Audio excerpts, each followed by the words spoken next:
ਧੀ ਭੈਣ ਨੂੰ ਲਾਡ ਲਡਾਵੀਏ ਨਾ,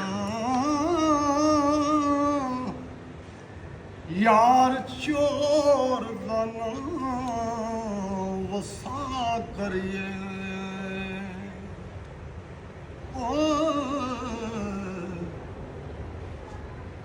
ਧੋਖੇਬਾਜ਼ ਨੂੰ ਕੋਲ ਬਿਠਾਈਏ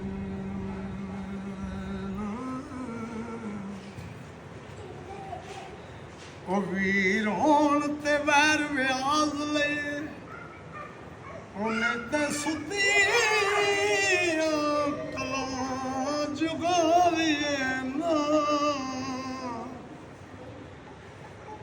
ਜੇ ਕਰ ਆਪ ਗਰੀਬ ਕਮਾਲ ਹੋਏ, ਅੱਲਾ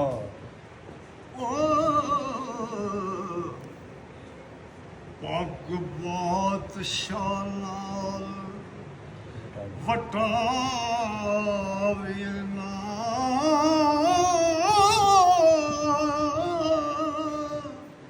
ਵਾਰਸ ਸ਼ਾਮੀਆਂ ਪੰਛੀ ਉੱਡ ਜਾਵੇ। ਹਾਏ